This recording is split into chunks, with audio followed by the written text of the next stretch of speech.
Good evening. Once again, we welcome you to Bible Investigation. We thank you for joining the 70 West Church of Christ. And my name is Tim Tagami. I'll be your host this evening. Let's jump right into this evening's question. In Exodus 1, did God bless the Hebrew wives for deceiving Pharaoh? Is this an example of a wrong being right? Well, yes and no. Not exactly. But let's look at the context of the verse. Starting in verse 15 of Exodus chapter 1, then the king of Egypt spoke to the Hebrew midwives, of whom the name of one was Shiphrah, and the name of the other Pharoah. He said, when you do the duties of a midwife for the Hebrew women and see them on the bar stools, if it is son, then you shall kill him. But if it is a daughter, then she shall live. But the midwives feared God, did not do as the king of Egypt commanded them, but saved the male children alive. So the king of Egypt called for the midwives and said to them, why have you done this thing, and saved the male children alive? And the midwives said to Pharaoh, because the Hebrew women are not like the Egyptian women, for they are lively and give birth before the midwives come to them. So let's stop right here for just a moment. So here's the deal. Pharaoh it's been prophesied that soon there will be a new Pharaoh born, or new king of Egypt, whatever, however you want to term it. And he's going to take your place. And that's been the prophecy. So now, out of fear, Pharaoh, and I don't know how old he is at this time, whether he should be anticipating being dead before the next Pharaoh becomes of age or not. But the point being is that now he's paranoid. So he wants all these babies killed. He wants the Egyptian babies killed, and he wants the Hebrew babies killed when they're born, the males. When you look at what the midwives are being asked to do, this is a extreme late-term abortion, or even a post-term abortion, where the baby is born alive and they are told to kill it. That's their job.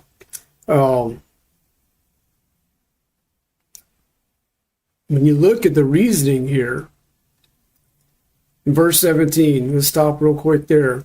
But the midwives feared God and did not do as the king of Egypt commanded them. So they're given a law or a rule by the king of Egypt, or by Pharaoh, but they feared God more. That's the lesson in there for us. Above all else, we fear God and do his commandments. Now let's pick up in verse 20. Therefore the God dealt well with the midwives, and the people multiplied and grew very mighty. And so it was, because the midwives feared God, that he provided households for them. He didn't reward them or bless them. We can go back to verse 19. Clearly what they told him was a lie. Oh, the Hebrew women are just tougher, smarter, faster, so by the time we're called and we can actually get there, they've already delivered. I can't say for sure, but let's just go on a little reasonable assumption here that this was a lie. They were actually there for some of the births, and they refused to kill the babies. They gave them back to their mothers, as they should have, because they feared God. Now, God, therefore, verse 20, dealt well with the midwives. And so it was, verse 21, because the midwives feared God, that he provided households for them. He blessed them. Not because of the lie, not because of obeying or disobeying Pharaoh, but because rather for obeying him. Let's be very careful how we split that hair. We say that they disobeyed Pharaoh in a godly way. No, they obeyed God. It's that simple. Now, pay attention to verse 22. So Pharaoh commanded all his people, his own people, Egyptians and Hebrews, every son who is born, you shall cast it in the river, and every daughter you shall save alive. Now, how immoral is this command? Just because he's born a boy, you're going to throw him in the river. Kill them all. Because apparently I'm going to live forever and be your king forever, as long as I keep killing the babies. Well, let's look at this in the context of the verses that we have. In Acts chapter 2, we see something very similar going on.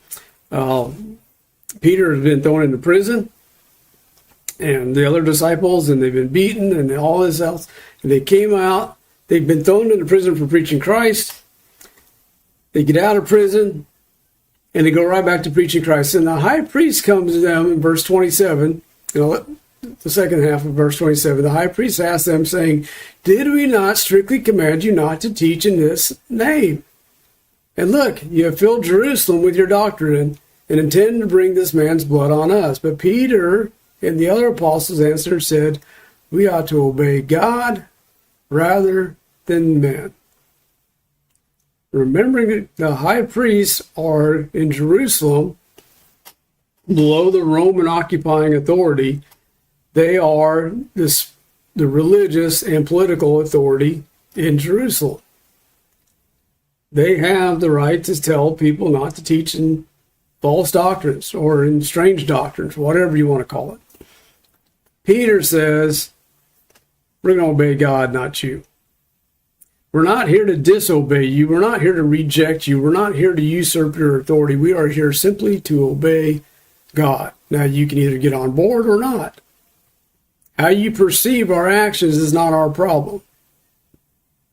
I'm going to obey God. And we see the same thing in Daniel. Well, let's back up. No, let's go to Daniel. We see the same thing in Daniel with Shadrach, Meshach, and Abednego.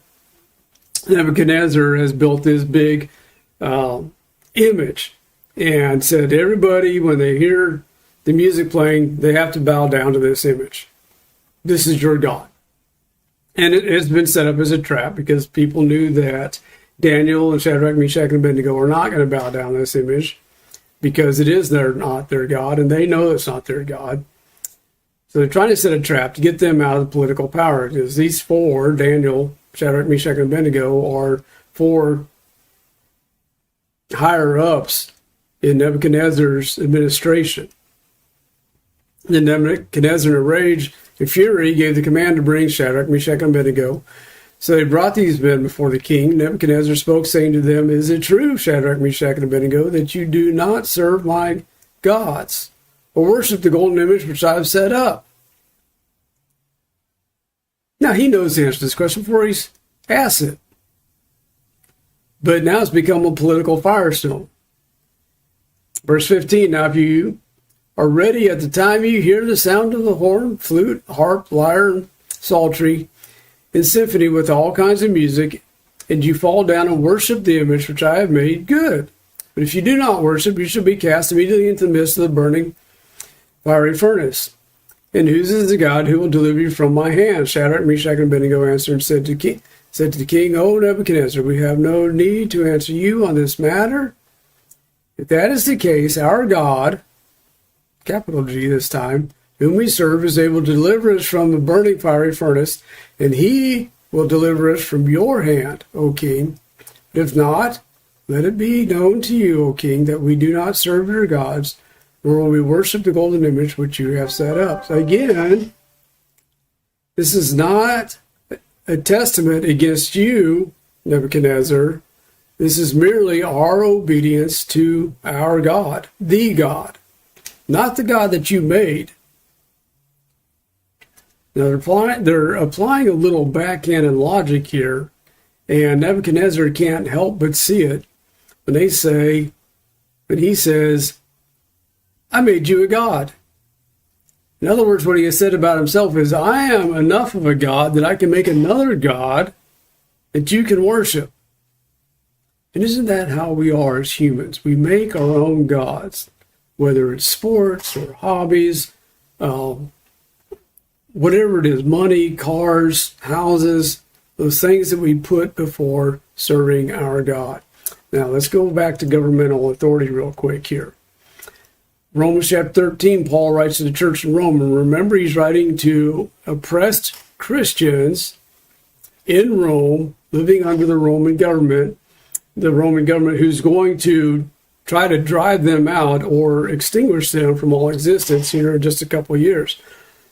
Paul says, let every soul be subject to the governing authorities, for there is no authority except from God, and authorities that exist are appointed by God. Therefore, whoever resists the authority resists the ordinance of God, and those who resist will bring judgment on themselves. For rulers are not a terror to good works, but to evil. Do you want to be afraid of the authority? Do what is good. Bear with me here. And you will have praise for the same, for he is God's minister to you for good. But if you do evil, be afraid, for he does not bear the sword in vain, for he is God's minister, an avenger to execute wrath on him who practices evil. And this is where we get a lot of our justification for capital punishment. But that's another lesson for another time. Therefore, you must be subject, not only because of wrath, but also for conscience sake. Don't violate your conscience by violating the law of man. And I just went past my verse. My apologies there. Render therefore to all their due, taxes to whom taxes due, customs to whom customs, fear to whom fear, honor to whom honor. We all love paying our taxes, don't we? Pay them. That's what Paul's saying here. Stop complaining. It's a blessing from God to be able to pay them. It's a blessing from God to be able to be in subjection to our public officials. Pay them. But you obey God first. And here's the secret to what Paul is telling the church at Rome. Is if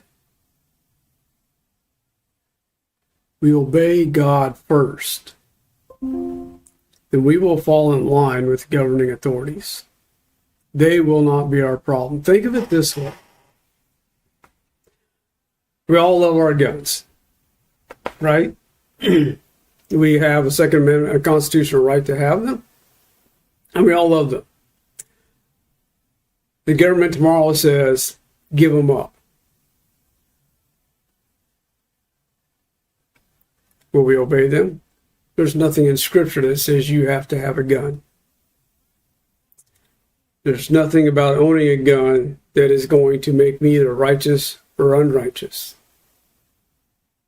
If I want to be just before God, then I must obey a just command from my government, no matter how much I don't like it.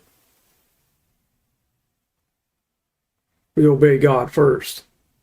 Then we obey our government, because God has put them there.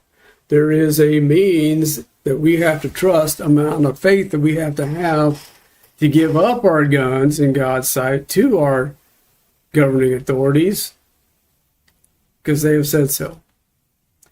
And that's an extreme example, and it touches really close to home. So let's go back to the Hebrew wives.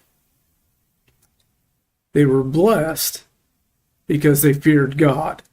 Not because they lied to Pharaoh, because they feared and obeyed God. Will we do that each and every day of our lives until our last breath is taken? Fear and obey our God. If we do, we will stand righteous before men and before God. And isn't that what we're striving for? Once again, this has been Bible Investigation. We thank you for joining us here. The 70 West congregation is always encouraged by your presence. Your physical presence would encourage us even more if you're passing through the Hot Springs area on vacation. We encourage you to stop by and visit with us. If you are a resident of Hot Springs or the surrounding area, we would encourage you to be part of the 70 West Church of Christ family. We would love to have you. We would love for you to be part of our family and part of the encouragement that we gain from all those who we worship with. If you have questions for Bible Investigation, please submit them to the email address on your screen. We will answer them privately with you. And with your permission, we will air them in a program like this, obviously not identifying or exposing any personally identifying information. If you would like additional study tools that are somewhere on your screen, you may join us every morning of the week At 7 a.m. for 2 minutes of encouragement from Scripture. What a better way to start the day. There was some encouraging words from God Himself. At 7:07 a.m., 2 minutes to a better family life. Another great way to start our day.